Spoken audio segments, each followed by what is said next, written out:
welcome to another edition of the award-winning Get in the Herd podcast, brought to you by the McShin Recovery Resource Foundation. Thank you for bearing with us. We're a little late today getting started with some technical difficulties. Our special guests today are two people I love very, very much, who are important to my recovery, important to my job as well. We have to my right over here, Bayton. He is our men's program director over here at the McShin Foundation. And to my left, did I say my right? I don't know what the heck. To my left over here, Jesse Wysocki. He is the chief operating officer. All right, I like that. Chief operating officer. I always want to do a karate chop. Wysocki.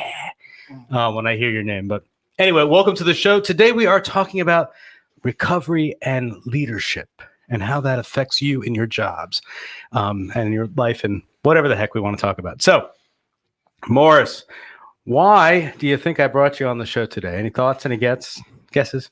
I have no clue. Well, first of all, you haven't been on the show in a long time, have you? Yeah, it's been a while. It's been quite a while. Yep. What's been going on with you recently? Oh, man, life has been going on with me. I mean, I'm kind of getting acclimated to my job role now. I started the men's director. I started that position back in August. Ooh. I was here a year before that as a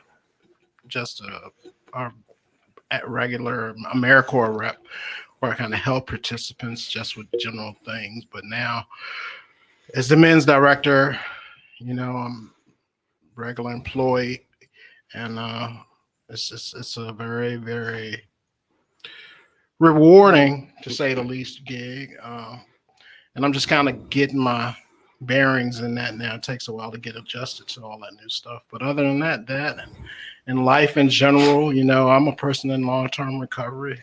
What that means to me is that in 35 months, I haven't found the need to use any mood or mind-altering substances. And life is good. In just these past 3 years, my life did a complete 180.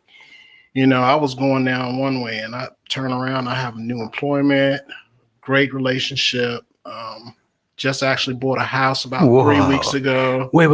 You bought a house? Yeah. You bought in recovery? Yeah.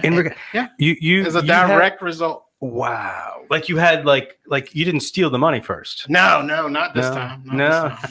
But they will be having a party there too, a housewarming party. That's not what we're doing. Do they know? No, we don't do that.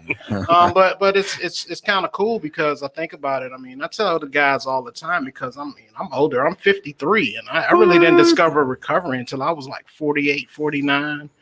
And just in these past 3 years, between being off of probation after 17 years, from getting my driver's license back, which I hadn't had a legal license in the Commonwealth of Virginia since 2002. I just got that back about 4 months ago. Started rebuilding my credit, got into a great relationship, and bought a house. That's all gifts of recovery, and I'm not bored. My life has slowed down. It's changed quite a bit. But I have no issue. Yeah. Like going home and watching TV, having dinner, and chilling out. How does that translate in your world? Are you able to go home and watch TV and chill out? I've seen your Facebook posts. That's a joke on me or what? I definitely try to do that. But I got a bunch of little monsters running around there. So, actually what's happened is my relaxation has actually become hanging out with the kids. Yeah. I found relaxation in that. There's times where I want to just kick them all out, and I do. We had a trampoline in the backyard. I put that together for Christmas. Kelly, my wife, told me, she was like, it took me, I think she did one. She's like, it took me and like 3 other people to do it. And I was like, well, I'm going to prove her wrong. And I put it together myself. and now, and look, and now that's the spot where I just shut the back door and lock it. Cam, Cadence, go outside. And I can sit and watch my TV. But Mo's got all that land over there now. You're out in Hanover? Is that what? Might invite Cam and Cadence over there. Mechanicsville. We got a nice little bit of land. We can come over there with the. It's a lot. We got a lot to do. And another thing I thought about with the house when we purchased the house, everyone that has been involved in this purchase and everything else about it is someone in recovery. That's, I think, Wow. From our realtor, he is involved in recovery. The person that inspected our house is in recovery. The people that we're getting to to grade is in recovery. The person that's helping us put the gutters on our house is in recovery. It's crazy how many people, Yeah. that you find out are in recovery. And like, for the longest time, people didn't want to be upfront or be forthcoming with that information. Mm-hmm. They would keep it a secret, not tell anybody. Mm-hmm. I think it's pretty cool how like more people are coming out and saying they're in recovery. Helps with the stigma. And then again, like my judging self, I get in my little judging mode sometimes, and I think sometimes I'm like, man, that person ain't in no damn recovery. They ain't do the stuff I did, man. What are they talking about? Yeah. Ouch. Yeah, I know. I got to work on that. They have a 10th step for that. Lydia, how are you? Lydia up there's watching. She says hello to you, Mo. What's up, buddy? So when we were putting the show together for today, Jesse, you jumped at the idea. I didn't even ask you, and you said I want to do the show, and I thought, damn, all right, I guess we'll have my boss on. What's going through your mind? What's running through right now, and why did you want to jump in? I just wanted to make sure you and Justin were doing a good job. Justin apparently was a little late and couldn't get us on here on time. Justin's our producer today. He started producing the show, a couple weeks ago now? Been doing his thing. It actually was Mo's fault that we were late. So I'm going to get T-shirts made with tire tracks on them for all of you guys. Getting thrown under that bus just keeps coming by here. Ultimately, it was my fault. I'll take that. We got a text message at I think it was 1:55. It said Mo and Matthew to my office. No please or anything, by the way. That was pretty bad, right? And I was just like, no, but the show's about to go live. Yeah, I was here. He was here. 10 minutes ready, doing mic check. Mo came in the office and said, look, I got to go on the podcast. We got to go on there. I was like, yeah, I'm struggling with this situation. I need some help. Yeah, that's what recovery and being in this industry is. We have to be flexible and we have to, to be available, right? All the time. All the time. How was your weekend, Mo? It was amazing. It was amazing. I mean, Saturday, I did, just because I work here and I'm in a position of not power, but a position of responsibility, I guess I would like to call it. I still have to work on my recovery. I still, just because I've got a little time in now doesn't mean it stops. So like this weekend, my pathway to recovery is 12-step. I'm a proud member of NA, and I had my sponsorship line had a picnic this weekend. Damn. With some sponsees, and it was a lot of clean time there. We sat out by Robius Landing Park by the water and grilled out, had a couple of meetings. It was really cool. I took a couple of sponsees with me. And then Sunday, I had a sponsee over and I did step work with one of my sponsees. But of course, all day Sunday from 7 a.m.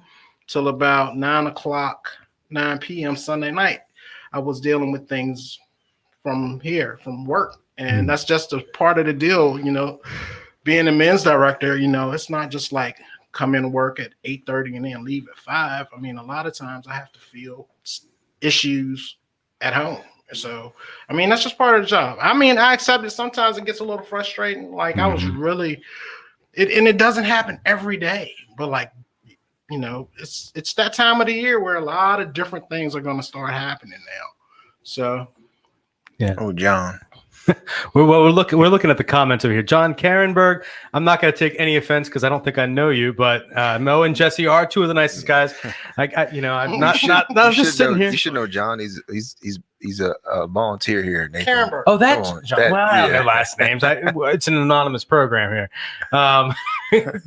Carol Egan, good to see you. Honesty of Jesse, you've been here now, what, 3.5 years? Yeah, a little over 3 years. A little over 3 years. We the kind of the topic of leadership and recovery is sort of the thing that Justin and I were throwing around, but really, talk about anything, right? But in almost 3.5 years, there've been a lot of changes around here, and I think a lot for the better. What have you seen, and where do you think you see us going as we move forward? Good question. Good question. Uh-oh, I didn't mean to put you on the spot. No, good question. You know, I think, man, there's no like ceilings for McShin, and I think that's pretty cool. You know, to be at an organization where we're always trying to try something new, I don't know the word. Inventive. What's that word? Innovative. Be innovative to try to bring solutions to people like me.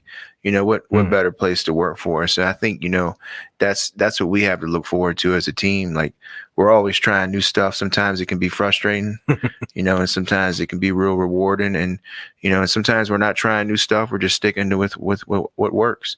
But, you know, I love the fact that there's just no limit on what we can do and who we can reach. You know, that's our goal as McShin, you know, to try to get out there and reach and help everybody we can, you know, healing families, saving lives.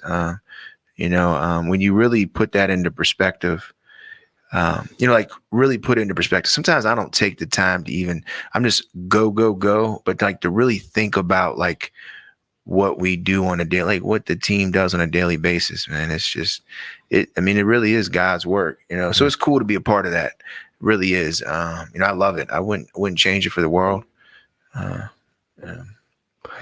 It can be, yeah, it is very rewarding, and it can be, and I know you guys get it more than I do, but I do get it sometimes. I just got it a few minutes ago, but that it's your fault thing, you know?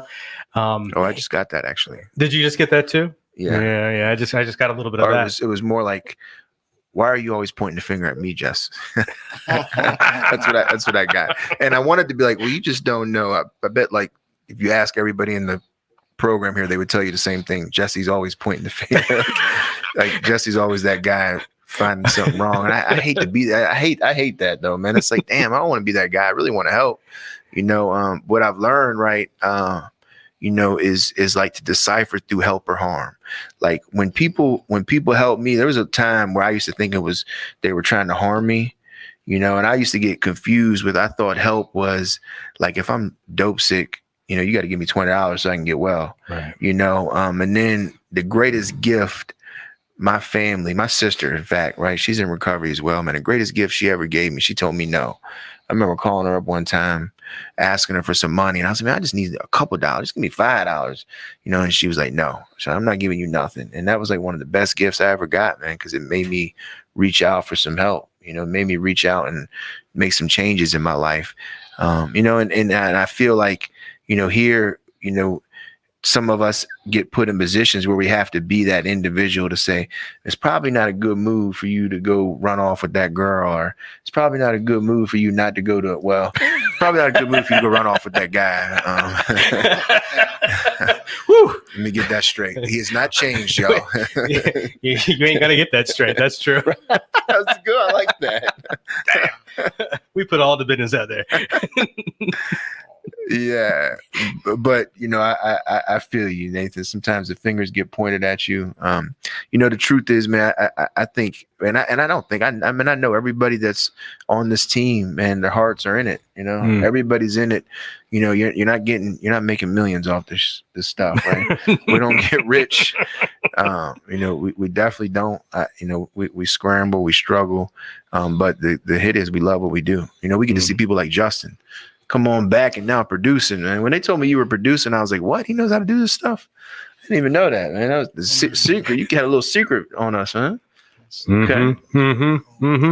Well, we get to watch people, you know, obviously we make enough to get to the point where we can get our lives back together and buy a house. That's really freaking, and I know you moved, what, about a year ago? Yeah, well, I sold one house, yeah. but it's really possible. You know, I'm just grateful I was able to find somebody to I don't know, I don't want to say get with, to like marry and build a family with, right? Yeah, because right. it's really hard. Like I did it by myself for a long time, and I lived in apartment, rent, you know. So you know, financially on your own, it's tough, man, especially when you got kids. I scrambled, and then when I found somebody to, you know, I fell in love with, got married, we were able to build upon together. And I know that's what Mo was able to do. It makes it a lot easier. It's not impossible to do it on your own, but it's just, it's so much easier, man. And you get to spend your life with somebody, in a house. You know how the rates have dropped here recently with houses. I think the interest rate has gotten real low. If you looked into it, I don't know, when you were getting y'all's house, you probably seen how the interest rate was low. I wanted to refinance and go from a 30-year to a 15-year loan, only because I wanted to, I'm thinking, like, how can I make it work so I can own the house in 15 years instead of 30 years? But I couldn't make it work. It raised the mortgage a little too high. Stay reality. Yeah, I couldn't do it. In fact, I talked with your sponsor about it. Actually, he was telling me about it. My sponsor's awesome. What I heard from that for me was that you can only make it in life if you find a partner. So, and you can't afford to live otherwise. So Justin and I over here are single. So, that's the hey, look, but I know, right? That's that old doping stuff. But it took. I don't know how long. It took Mo a little while, because I've heard his story. He bumped his head. It took me, I think, 5 years in recovery before I finally found somebody. I bumped my head. It was funny. Is sometimes I'm glad. Sometimes we'll forget about, how you get from point A to point B. Like, you get from early on, getting your life together. Now you buying a house, like all that stuff that happened in between, like the ups and downs and the things that we did. I'm glad I got people that constantly, in my support group, that remind me, like, don't forget, you used to do that same stuff, that same little, it helps keep me humble. So and that's a great piece to think about too, because over the past, I don't know, 2 or 3 weeks, I've talked with my sponsor, and at some meetings I've even shared, like, I have to, dealing with basically newcomers here on a daily basis, pretty much. I notice myself every once in a while, like, being a little fatigued with people, and I took a whole little course on this compassion fatigue, where people are, it seems like they're getting into drugs much younger, and they're actually dying at so much of it seems to me a more accelerated rate now, that after a while you see people come back and forth, and you get kind of, at times I can be like, man, just whatever, man, just, you're going to keep on doing this. But I, like Jesse was just talking about, I have to pull back and remember, like, just 3 years ago, I was that same person. I tell people, like I tell people all the time, it took me till I was 48. So from the age of 17 to 48, like 31 years, I was running around crazy like a nut, getting high and doing all of this stuff. And I have to step back sometimes. And that what helps. That's one thing that really helps me, because when I get in those moods where, like, I'm sick of this person and they're not going to stop, I have to say, hold on. You was that same person, man. I'm glad you said. I was going to say, what do you mean fatigued with somebody? Compassion fatigue. It's like, after so much time, you want to help people, and then it's just like frustration. Yeah. You're like, I'm fatigued. I'm tired of dealing with being a good person, and I want to just kick this person to the curb, but I can't. And that's not, spiritual principles out the door and everything. So I have to reel it back in and just remember that I was that person too. And that helps me. And sometimes, after a while, they talk about that, people that work in the mental health field all the time or whatever. It's like, it can get a little strenuous sometimes. But long as I continue, I have a great network. My sponsor is amazing. My girlfriend's amazing. And I have people here that I talk to, all of these staff members at some point or another. I know over the past year and a half, I've talked to them about something personal or whatever, but we help each other, man. And that's one thing Jesse talks about, the team a lot, man. It's like, I love working here. I mean, my coworkers are awesome. And I can truly say that. You guys, this guy over here, excuse me, Honesty, John, everybody's pretty cool. So this guy over here, you don't really know that. You don't really know that guy over Justin. there. I know Justin. I like to mess with people. I'm on joke time all the time. Joke time all the time. Joyce. Yeah, Joyce, man. Never forget. Please don't forget, Joyce. When you go on your vacation, make sure you don't forget. Got everybody calling Joyce while she's on her vacation. But Mo, what you were talking about getting fatigued with people, it's like like when you're here and you finally be able to grab a hold of like recovery and you know how to get there, and it's over here and you got somebody over here and you're trying to tell them or try to help them or show them how to get there and they just don't want to listen. You get so damn mad and frustrated. And but like you said, man, like I got to remind myself, because it took me a while. It took me a long time to get from over here to over there. I had to bump my head. But one thing that I know is like, and I try to tell people this all the time, like you don't gotta bump your head like I did. I try to tell my kids that all the time, and people that I love or people I'm trying to help. Look, learn from other people's mistakes. You don't have to go through that stuff. No, what I'll learn from your mistake is that, okay, well, let me try it this way. My way still. And let me learn how to make another kind of mistake, I'm special, unique, and different. Yeah. And what's crazy is I'll still do that. Still do that. Just without the drugs. Yeah. Oh yeah. That's no doubt at all. I get that fatigue though.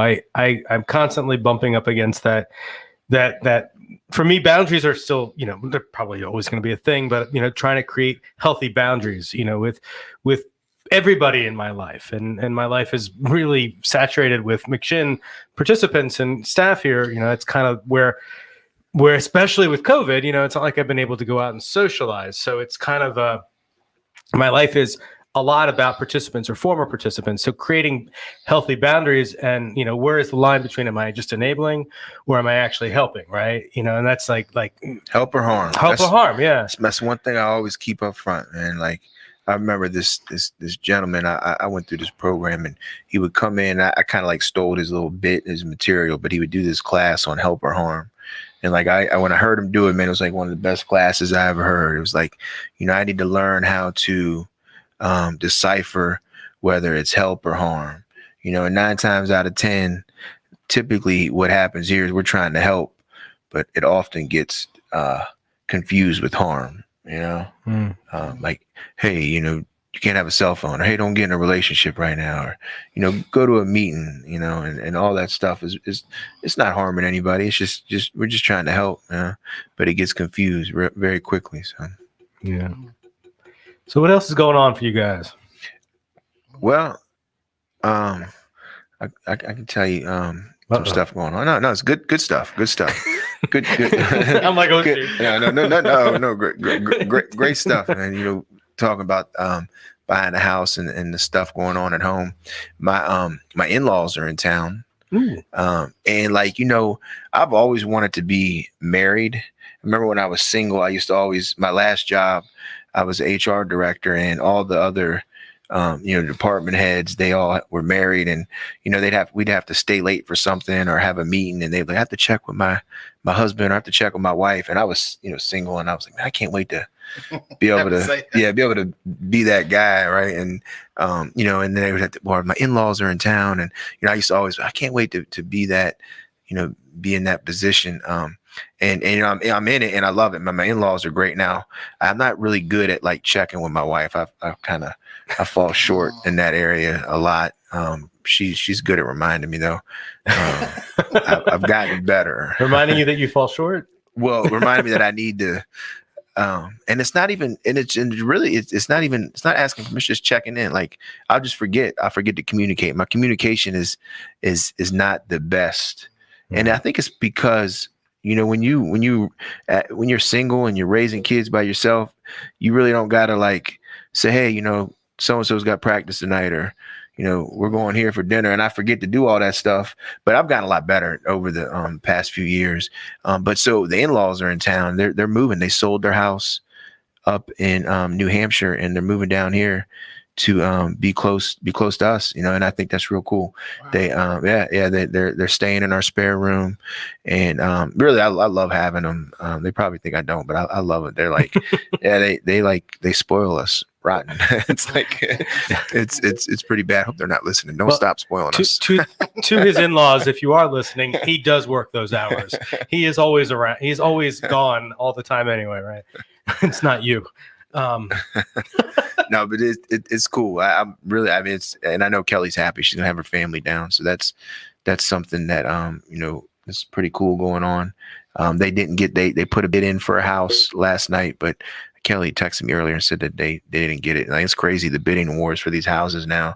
People are getting outbidded because the interest rates are so low. So excuse me. So hopefully they'll find a house. If not, you stay with us as long as you want. They're probably not listening. So. That's what I say. That's what you would say too. I mean that. I mean it. Me and Kelly got date night now, so we got. Oh yeah, built-in childcare. Yeah, they love the kids. They spoil them rotten. They buy them stuff I wouldn't even buy them. Man, don't buy them that. And they buy it. So damn. That's one thing. Good life, right? Yeah. That's awesome. I mean, Mary and I mean, first, shout out to my significant other, Mary Ellen. Hey. Hey, Mare. Hey, Mare. She watches the kids too. Yeah, actually, no kids for us. We're past that, but it's funny you mentioned that, because like her mother actually moved in with us about 3 months ago, and she's taken a month to kind of travel and visit her sisters and stuff. But like between that and then between both of us, we have 3 living adult children, and they come down and we're talking about grandkids and getting the property together for the grandkids. And it's just like having her mom there. It's really cool too. I mean, I have no issues with my future mother-in-law. So, I mean, it's the generations of people and how we're really coming together now. I think that's huge, especially with everything that's been going on in the past like year and a half. And I like the togetherness and just being able to sit down and talk, because a long time, I feel like as a nation, as a planet, man, we've been like losing that connectivity with people, especially within our own households, because of like the internet and all of this stuff and phones, and everybody gets so separated. I see things now sometime on TV, they talk about like, since everybody's been home, they like notice like their kids like are on their phone all the time, and people do things like have the hour no electronics thing where you put all your stuff in a jar and nobody has any phones or tablets in their hands. And I think, through this whole last probably year and a half, I think as a nation and as a world, we've learned a lot about who we are. I mean, recovery, first, as far as that goes, I want to commend anybody that's come into recovery in the past year. I want to give you the utmost of props, because I think about it. I was talking with somebody the other day, and it's just like, with not having the closeness and the connectivity of meetings, it's been hard for newcomers, because we say, well, you do whatever you want to do for your recovery. But I think about the first month or so, or first 2 months when I was in recovery, man, if I wouldn't have had those meetings to go to where I could look people in the eyes, get that hug and all that connectivity and stuff, I honestly don't know what I would have done. And I know it's been difficult for a lot of those. So I want to give them a lot of props for that. Let me ask you something, Mo, about that.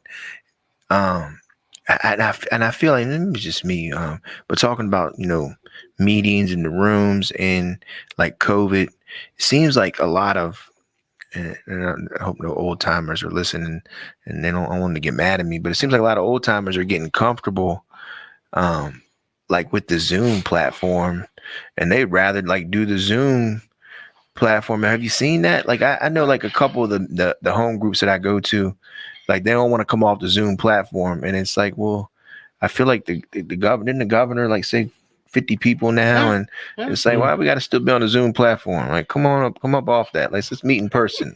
Yeah, I don't know. That's so weird to me, because I guess it goes, I don't know. I just feel like a lot of people I talk to, they say they can't wait for the meetings to open back up. And now I'm looking at the world kind of slowly opening back up. Like most places, they say now like 50 people on the inside. Still where my home group actually meets, we can only have 35, and we still have to wear our mask. But just 2 weeks ago, it was 25 people in one room and 10 in another room. So now they're allowing us. So I think we just have to be patient with that. I have heard a lot of old timers. I've talked to a lot of, well, I'm an old, but a lot of my predecessors, my predecessors, they have said You're like, old too, Nathan. see, I'm 40 now, so He's welcome. been 40 for like 3 years. Yeah, That's good. every year Not he's 3 40. years. Not 3 years. Yeah, 2 but years. I mean, I hear a lot of people saying like, I can't wait for the meetings to open back up, and I haven't been on enough Zoom. Honestly, I haven't been on enough Zoom meetings to really see anything about that, because when it first started, I'm gonna be really honest right now. I got on 3 Zoom meetings. Ooh. At first, I said I'm gonna do what I gotta do. I can't go to meetings, so I'm going to Zoom. So I honestly, the first 3 meetings that I went to, I stayed the entire meeting. I stayed on the Zoom platform for the entire meeting.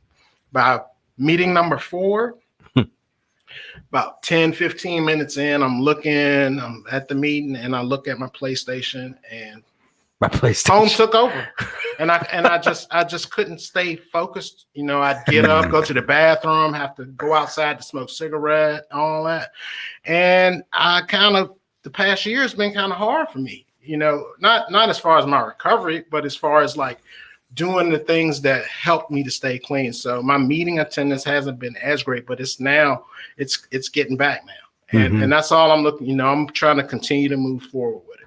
And I hope that things continue to open back up. We're on a good trend. A lot of people got shots in the arms. A lot of people are used to the mask, or maybe no mask. But I mean, meeting. I'm keeping the mask. I'm keeping the mask. You're going to keep the mask, really? Heck yeah! I haven't had a cold or the flu or anything since this thing started. And it's getting warm outside now too. Well, I mean, in the wintertime, I'll keep the mask. Yeah.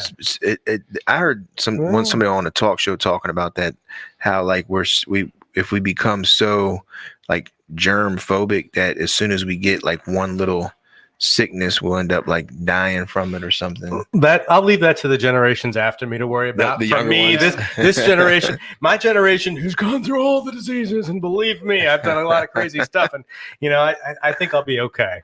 And if I die next year, I've had a good life. It's been long and wonderful. About the shots that Mo told me, the vaccine, which something's cool that we do, and for everybody that's listening, if you come into our program, if you come in, whether it's sober living or whether it's our 28-day program, we do offer, we don't administer it, but we offer a linkage to get your vaccine. All of our participants, all of our staff have had that offer to them. We don't require it, but they've been offered, and the majority of staff have gotten it. I'd say about, 50% participants. I encourage everybody to get it. That's how polio ended up being, what's the word when it disappears? Eradicated. Thank Eradicated. you. I'm a thesaurus on the That's what the side. team is for. Yeah. I think I can beat you in Jeopardy, though. Probably. We'll do it afterwards. I smoke both of you. We'll get. I don't know about that. We do Jeopardy in the green room afterwards. We could play Jeopardy for Y'all don't want to smoke. Beyonce's. No. Beyonce. No, not. If Oh, you're not familiar Nathan doesn't with even know what Beyonce's, Beyonce's are. Let it go. I know who Beyonce. You got to do some time for that one. Oh no, I'm good. I'm good. I know. I only my longest bid was 63 days. I get it. Hey, and that's how you got in touch with McShin. That is right. That's true. Yeah. Look at God. I would have gotten away with it too if it hadn't been for you. Wow, this is a bunch of nonsense, huh? Nonsense show. So a lot of good things coming up, right? We got what golf tournament. How are you at golf? May 14th. It's a Friday, I believe, right? It is a Friday. So I have to mention this because I am terrible at golf. So I don't think I think what I'll be doing is used to be I would sit at the You can help 19th me. hole. You can have. I think I have to have a. No, I know. Honestly, needs to meet with me and tell me how I need to MC this thing. 'Cause she's not going to be there. Wait, she's not going to be there? No. She's on vacation. How is that possible? She booked that a long time ago. So. Why did we She's the book that? boss. Oh yeah, And she's the boss. She's I like the that's boss. good. Very good answer. That's You a know good. what? I need to learn. She's the boss. She's the That's boss. why she got damn vacation.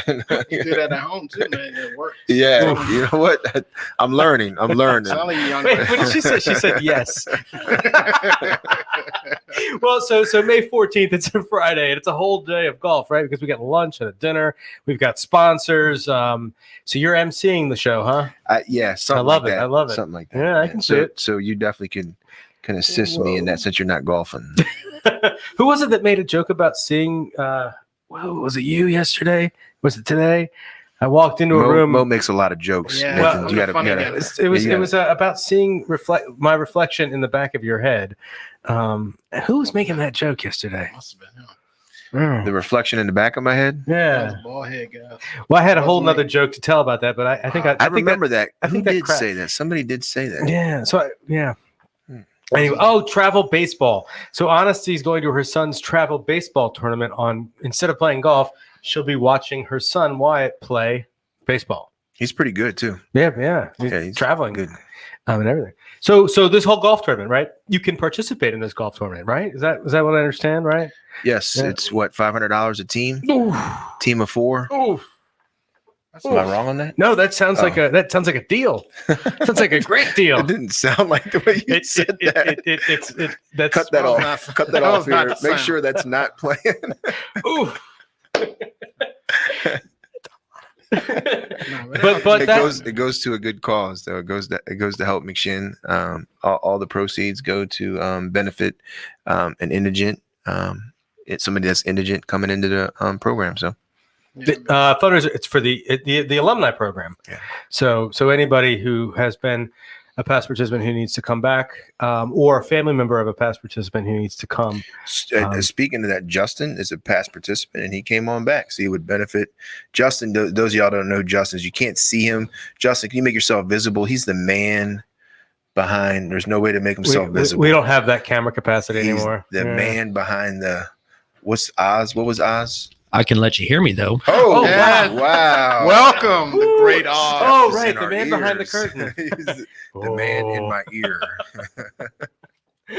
There's honesty right there. Yes, if our alumni need our services again, or a family member, right? Yeah.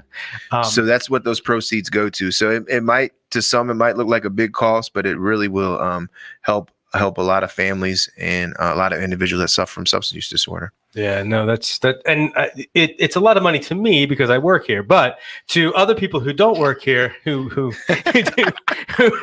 aren't making recovery money. It's another one. Please cut that off. I don't want that on here. Yeah, he slid that one in there too. Brought to you by Wawa. What the work we do is because we love it. That's right. We have a couple more comments up here. Carol Egan says, "Love the subject of going back to this. Love the subject of compassion fatigue.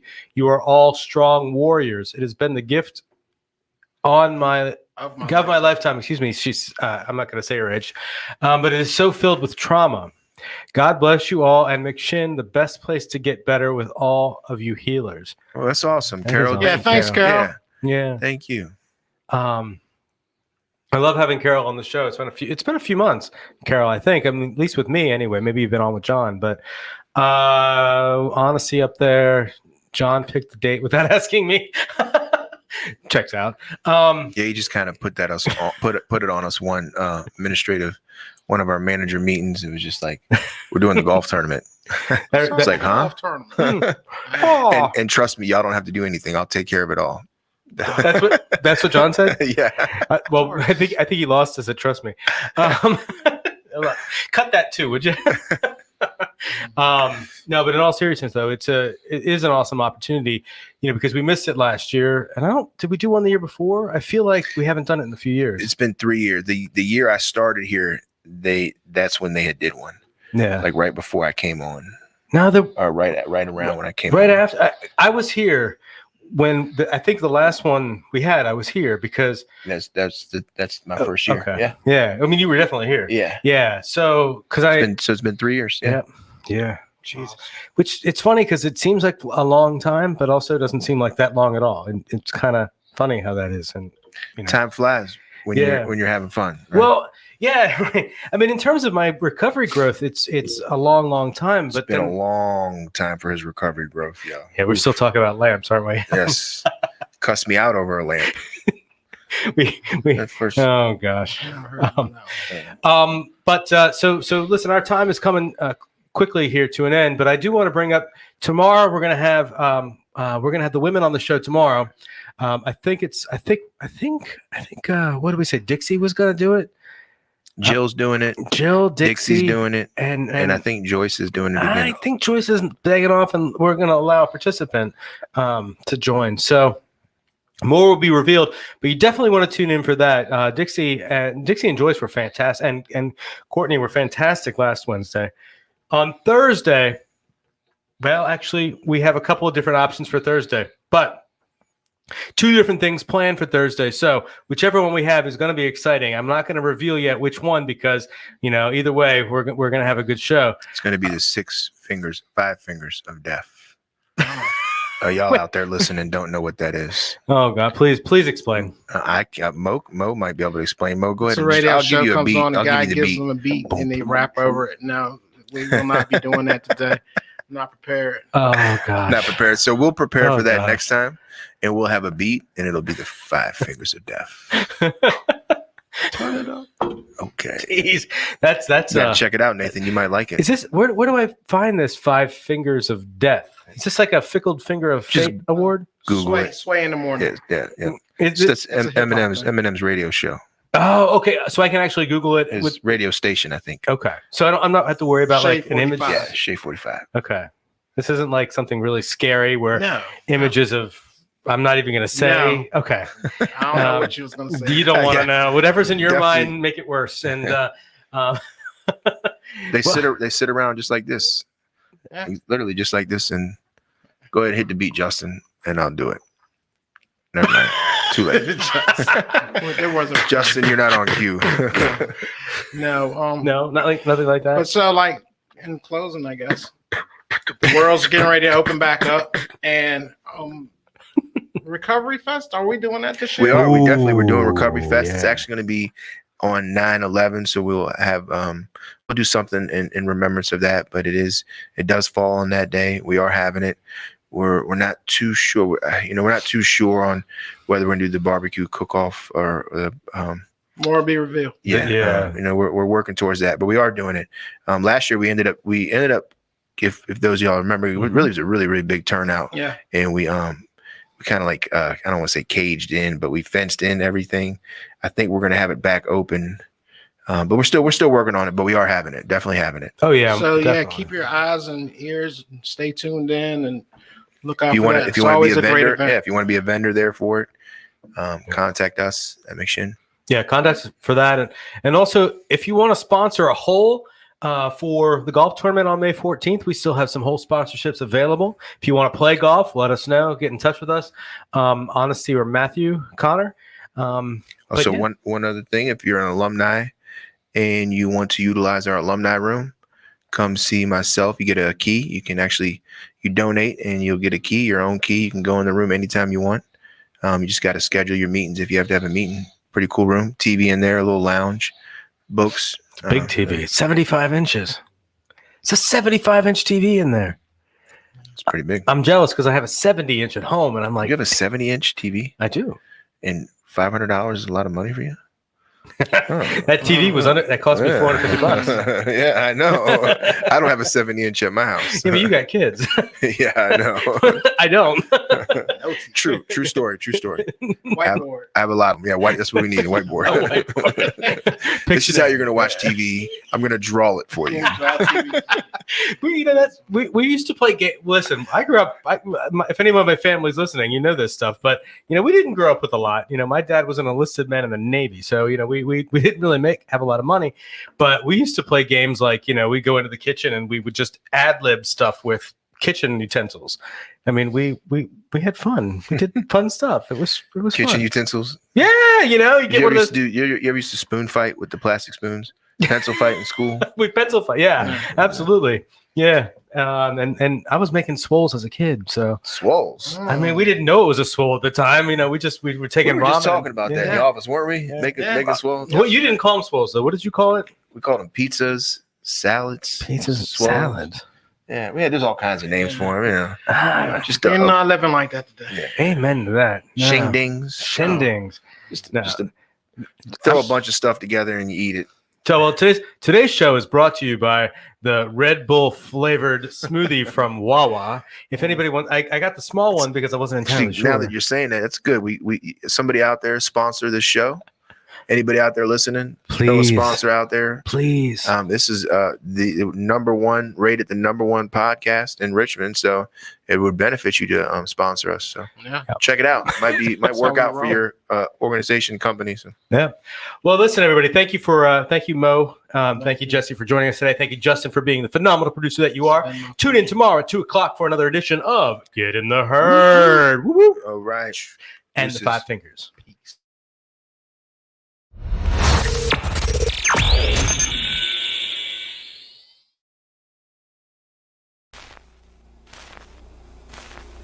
My name is Shannon Lance. I'm currently here in recovery at McShin Foundation. I got out of jail on January 10th, 2021, and while I was incarcerated there, my mother passed away due to COVID complications on December 14th. It was a really challenging event in my life. While I was incarcerated there, I watched the recovery videos and the podcast on the tablets there, that was made by the McShin Foundation. Getting the Herd podcast really made me feel like I was a part of something on the outside, because, there's people that are commenting and just seeing, people that I was incarcerated with on the videos, and just thinking, man, that's going to be me, before too long. And, I'm going to be sitting there in them rooms and, be able to be a part of the podcast and Get in the Herd series. And, now I'm a part of the Herd here at McShin, and it's an amazing feeling, and it's nice having a fulfilled sense of hope in my life currently, and just to live one day at a time, and just to have positive feelings in my life and good relationships with my family and friends is an amazing event.